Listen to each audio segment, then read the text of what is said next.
Dubai Autodrome is the venue for the third round of the F4 UAE Championship of 2024, a very different circuit to Yas Marina, and everybody wants to make a good impression as the championship is starting to increase in intensity.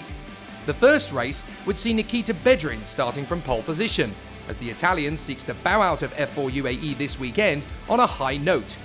But things wouldn't exactly go to plan. Rashid Al-Daheri had a technical issue at the start, leaving Deegan Fairclough and Matteo Quintarelli nowhere to go but to crash into him. That brought out the safety car, which neutralised the race. On the green flag, Bedrin found himself in clear air and was able to stretch out an advantage ahead of the two Mumbai Falcons drivers, Kia Nakamura-Berta and Dion Gauda, with title contenders Freddie Slater and Keanu Al-Azari off the podium but scoring valuable points and keeping the championship battle alive and kicking heading into race 2.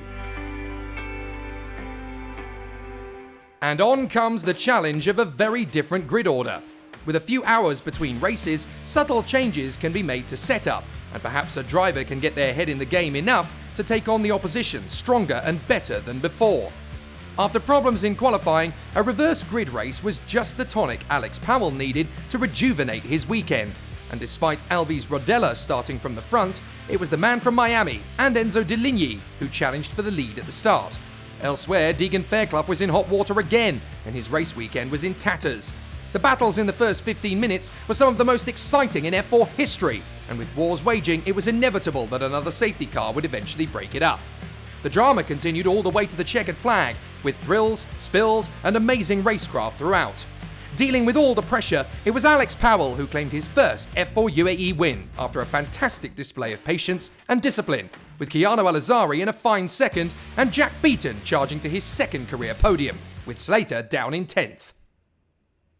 Sunday morning gave the drivers one more chance to quest for a win in race 3, round 3, and with Bedrin back at the front, it was clear he was going to be a very hard man to beat. But with a strong crowd in Dubai and another opportunity to showcase their skills, the drivers are ready for a great race. As the cars left for the grid, everyone was hoping for a thriller, and they were rewarded. Bedrin would soak up the pressure of Keanu Al-Azari from the start, while Fairclough pulled off the start of the weekend to launch from 6th to 3rd. The final podium spot became a battle royale from that moment onwards. But between Bedrin and Al-Azari, it was a sensational rivalry that never relented, whilst the likes of Yvan David, Dorian Pain, Freddie Slater and Rashid Al-Daheri demonstrated their versatility and maturity behind the wheel.